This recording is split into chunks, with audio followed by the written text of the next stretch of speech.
Have you ever noticed that the globalization doesn't feel the same anymore?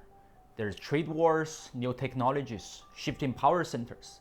Things are reshaping how countries and companies connect.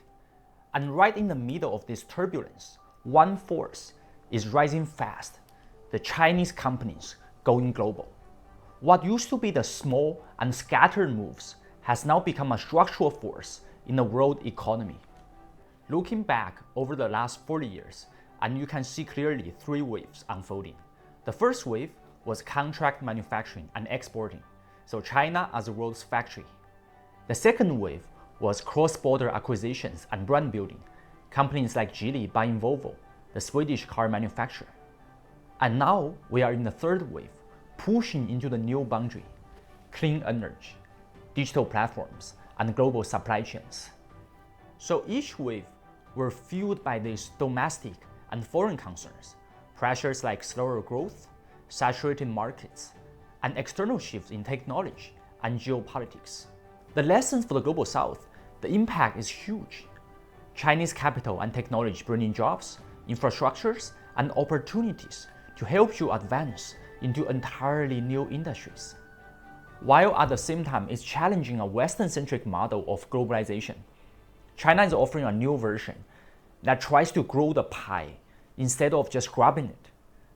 So like British industry once shaped the 19th century and American corporations shaped the 20th century, today the Chinese firms are stepping up as key players of this new order. So the big question is, will China be able to lead a more balanced globalization amid this fragmented world which we're facing today? Let's dive in. Chinese firms' expansion abroad has never been a matter of chance. It has always been intertwined with the country's stages of economic developments. From the reforms of the 1980s to the cross-border acquisitions in the early 2000s, and now to a more strategic sprint within a fractured global order. This journey can be divided into three distinct waves.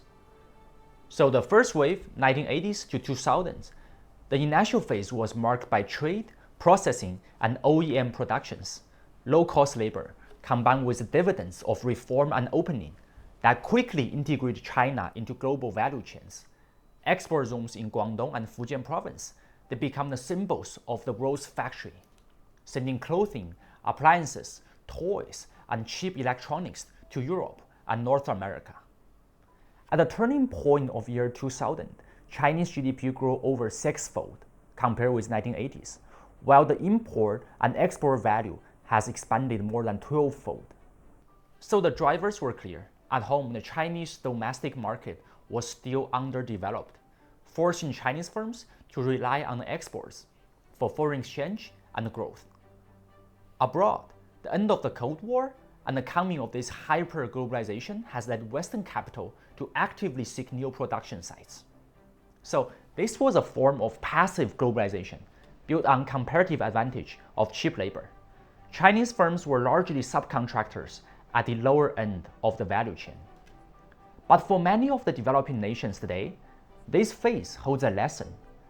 Entry through low-end manufacturing to build a capital and skill sets, and that will be used later for industrial upgrading. So the second wave, from 2001 to 2016, China's entry into the WTO in 2001 was a huge milestone. Once the capital accumulation were completed, Chinese firms moved beyond exports and began acquiring the foreign brands, technologies, and distribution networks. Huawei, they built research centers in Europe. Geely took over Volvo, while Haier and Hisense, they also established the factories worldwide.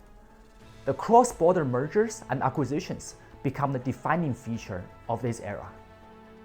In year 2016 alone, Chinese firms has injected over 200 billion USD in foreign acquisitions. Two forces drive this wave. Domestically, the contract manufacturing offered very limited margins, so that pushing firms to seek higher value through branding and innovation. Internationally, this was a golden age of hyper-globalization. Capitals flowed freely, and Western markets, they were relatively open to Chinese investments. And this was no longer passive participation, but an active pursuit of global competitiveness.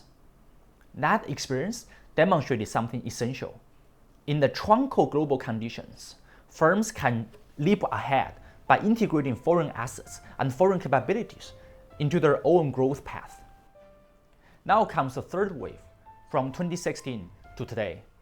So after 2016, the world environment shifted sharply. The United States, they intensified competition with China. The protectionist trends and geopolitical conflicts rising up everywhere. From year 2018 to 2019, America has invoked Section 301 to impose additional tariffs on over $300 billion of imports from China. Inside China, the growth has slowed to 5 to 6% range, with saturated domestic markets and more fierce competition within China itself.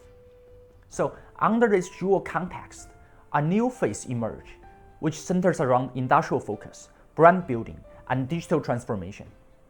EVs, batteries, and solar manufacturers setting up the overseas factories and embedding global supply chains. The annual exports of these green techs reached over 1 trillion RMB during this period. And then the cross-border e-commerce leaders like Shein, Temu, and content platforms like TikTok engaging directly with global consumers.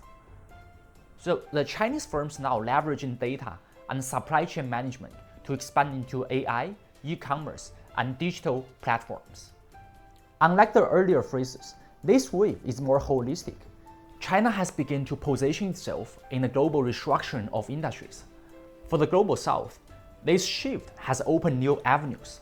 Markets in Asia, in Africa, and Latin America are now becoming the landing zones of the Chinese clean energy, digital service, and the new consumer innovations. Taking all this together, China's trajectory also points to an alternative vision to the traditional Western-led globalization. Unlike the growth templates promoted by decades by IMF, World Bank, China has advanced on its own terms, through its own scripts.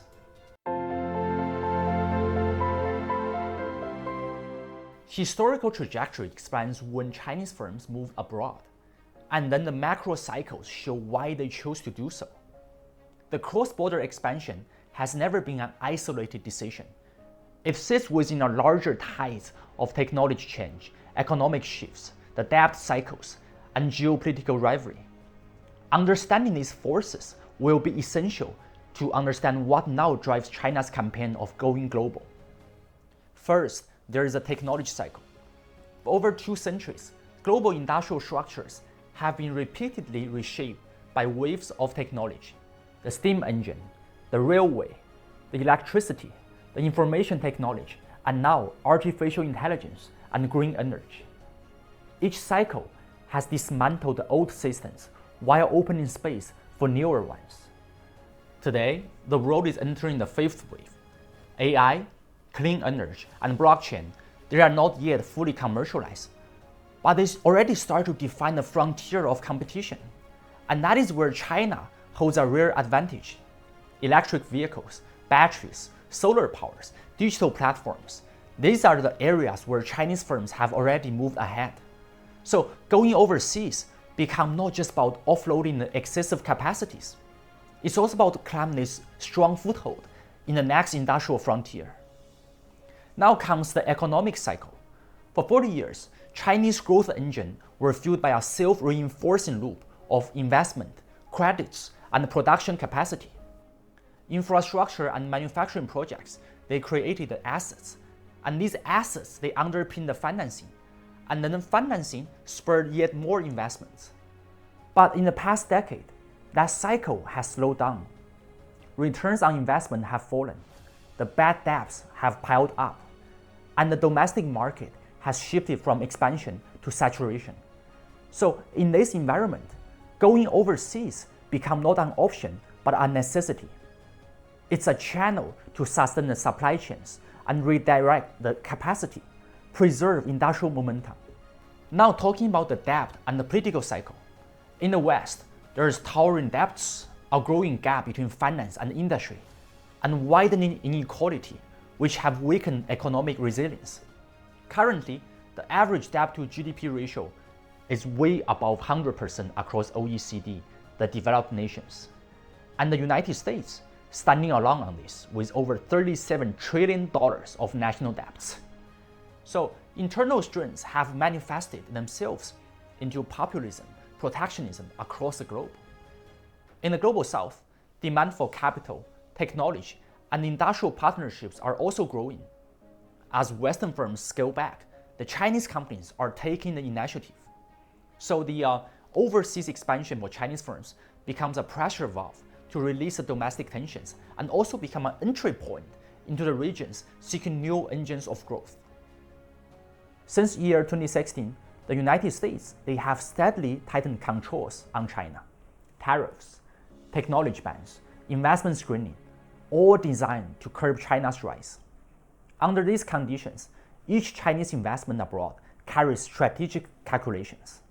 The CATL's factories in Europe, they are not simply just about geographical proximity. They also become insurance against potential trade barriers. Then there's ByteDance, that international platforms are more than entertainment. They are also the contested spaces for culture and information flows. Technology revolutions, economic cycles, debt crisis, and the political rivalries, every current is pushing Chinese firms outward. This has become a structural response to a changing global order, not a mere search for commercial opportunities. The parallels are becoming striking. In the 19th century, Britain rode the steam and steel to global reach. In the 20th century, the United States, they have leveraged capital and technology to shape the rules of globalization. Today, China faces its own inflection point, so it has to seize the moment.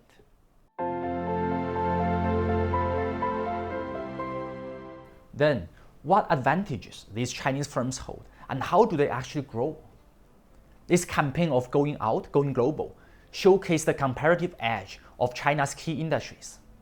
First, there's advanced manufacturing. In electric vehicles, energy storage, and solar modules, Chinese firms now lead in both scale and cost efficiency. BYD sold 4.3 million cars in last year alone. The CATL, it holds 40% of the global share in battery. And LONGi, an industrial giant, delivered 25 gigawatts of solar panel shipments annually. They are not just selling products, they're also exporting entire industrial chains. Their overseas factories reshape global supply networks and bring in jobs, technical training to host nations, align the corporate objectives with local needs. Then there's digital economy. Firms like Shein, Temu, TikTok, they demonstrate the agile nature of China's digital players. Their strength lies not only in price, but in data-driven supply chains and real-time distribution. For many of the emerging economies, these platforms become the pathways, the gateways, because they allow small business to sell abroad and integrate into global commerce in ways that were previously unimaginable. There is also consumption and culture. As China's cultural and consumer products going overseas, these companies, they're also pushing the brandings. Mobile games, video apps, and fast fashion, they become very attractive to young audiences worldwide. While the gaps still remain in some of the high-end luxury segments, compared with the legacy European brands like Louis Vuitton. But the Chinese agile supply chains and digital communication make the collaboration with local creative industries possible, opening new cultural spaces. And lastly, there's infrastructure engineering, which China does very well. In railways, power grids, telecommunications, and energy, there's giants like CRCC, the China Railway Construction Corporation. There's Huawei and CGN, the China General Nuclear Power Group. They all demonstrate China's capacity for systematic engineering. These mega projects, they are more than commercial ventures because they often dovetail with national growth strategies in the host countries, embedding Chinese firms with long-term growth plans. If we zoom in a bit to examine their execution patterns, we can see through three layers: strategy, supply chains, and geography. Strategy-wise, for many firms, going overseas has built into their long-term development plans. Choosing a light model of purely exporting or a heavy model of setting up factories and making acquisitions This will also determine the depth of market presence and the extent of their integration with local economies. Now the supply chains. Previously, China's role in supply chain was largely connective, only purely assembling and delivering within global value chains. Now, with stronger controls over critical components and a growing influence in setting industry standards, Chinese firms are climbing into higher value segments. And that often brings local suppliers and ecosystems along with them. Then geography. The routes of expansion are vast. Southeast Asia, with proximity and cultural affinity, becomes the first choice for the manufacturing and e-commerce growth. Then we have Middle East and Africa. They are rich in resources and potential. They become natural arenas for infrastructure and energy. Europe, it offers advanced markets and technology partnerships, even though they have very heavy regulatory standards. The Americas, they remain huge, but also fraught, because it offers both scale and uncertainty. Now, if we zoom out a bit, we view the big picture here. Manufacturing reshapes supply chains. Digital firms, they create new consumption patterns. Infrastructure companies, they provide long-term stability. And cultural industries, they project soft power. Putting all together, they form this holistic set of tools for new globalization. One that not only secures Chinese firms' survival and growth, but also reshapes industrial landscape in partner economies worldwide.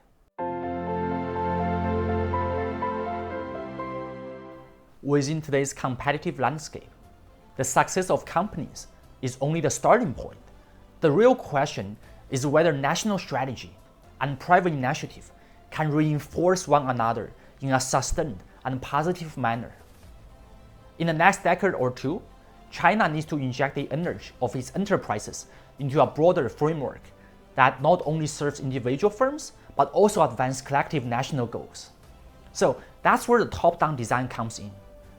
Beyond the efforts of individual companies lies a more pressing challenge: how the state can provide institutional and strategic scaffolding for large-scale expansion abroad.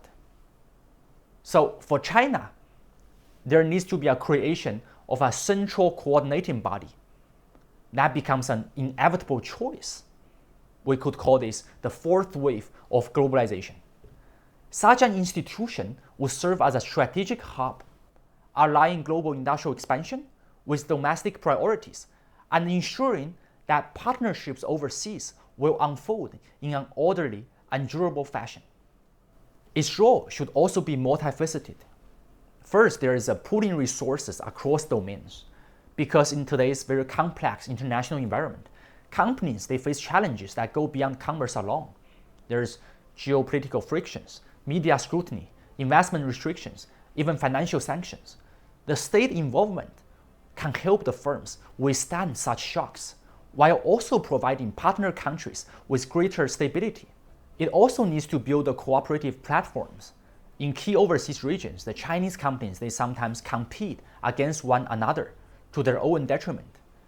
So a unified platform, they could integrate the resources of industrial associations, leading firms, and local governments, while engaging directly with host nation governments to ensure that the local economies will benefit from this centralized development rather than fragmented investment. Then it also needs to provide financial and securities. There's policy loans, overseas insurance, and diplomatic or security arrangements for the key corridors. They can all be more effective when designed centrally. Just as the East India Company once combined commerce with state power, today China also needs an updated, institutionalized model for this new era. It also has to shape the new narratives and the cultural space. Other than just setting factories and encouraging the trade flows, this campaign of going global is also about discourse and the values. A coordinating mechanism could bring together media, think tanks, and cultural exchanges to build a more favorable international environment for China, while also giving the Global South a stronger voice in shaping the narratives. So hereby we propose a collaborative model for state and the firms. This approach will not diminish the corporate dynamism. Instead, it will strengthen through institutional alignment. Think of this as a two-tier structure. First, the state will set the framework, identifying industry priorities, markets, and the tools of support. Then the companies will execute, investing, operating, and competing in ways that remain market-driven. There will also be feedback loops, the regular assessments of security and competitiveness, with policies adjusted quickly for changing conditions. Such an arrangement will reduce the risk of firms fighting in isolation, while also offering partner countries a more consistent and reliable engagement. It enhances resource efficiency and turns companies' growth into a shared growth. Amid global turbulence, the companies they need sharper strategies, deeper localization, and stronger organizations. So the state, in turn, should offer stability at a higher level, so that partnerships they will deliver the mutual value over the long run. Without national coordination, the firms will risk being fragmented and vulnerable. But also without corporate vitality, the state strategies will remain hollow. So when both sides align together, it becomes a tremendous force that secures China's global position while also creating opportunities for partner countries.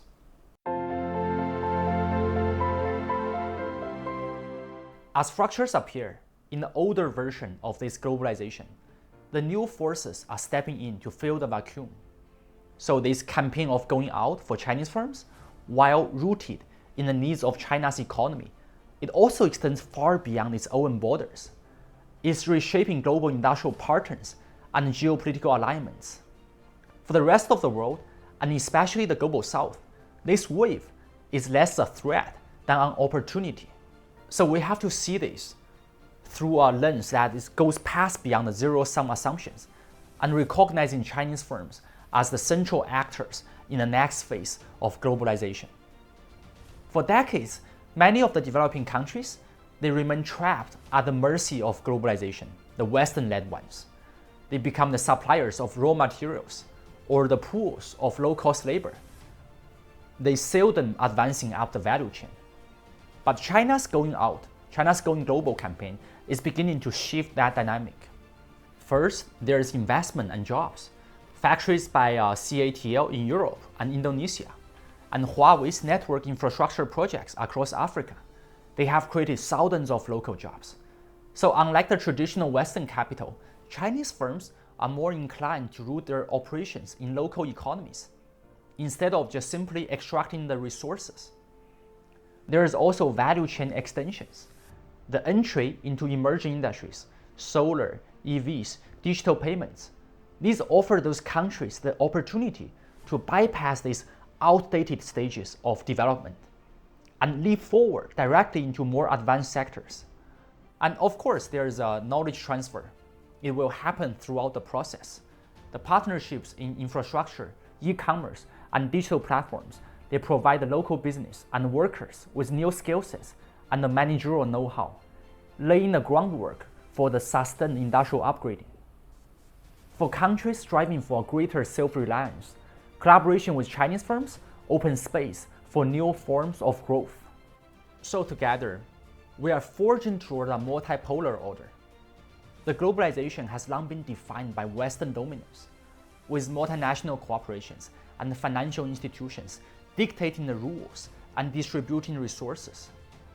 The rise of Chinese firms is disrupting this monopoly. There is supply chain diversification, making the global economy less dependent on a single set of Western rules, strengthening overall resilience. There's alternative options in the digital platforms, new energy and infrastructure. Chinese firms offers choices that extend beyond the established models of the United States, Europe, or Japan. There is rules rebalancing. As Chinese companies deepen their overseas presence, international economic governance will also observe more non-Western voices, leading to a more inclusive system. The shift will certainly nudge globalization closer to a cooperative structure instead of a monopolistic one. Historically, the Western expansion has emphasized slicing the pie, which means the gains for one side will mean losses for another side. But the Chinese approach emphasizes on making the pie bigger, investing in local industries, building infrastructure, and constructing supply chains that will expand the overall size of the market so that more participants will all benefit. The logic is already visible. Africa's mobile connectivity has spread through Huawei and Transsion. Southeast Asia's e-commerce ecosystems has flourished on the Chinese platforms. The Middle East, their energy transition has been accelerated with Chinese capital and technology. These cases show that the value of China's going overseas lies not only in the corporate profits, but in the provision of a new global public goods.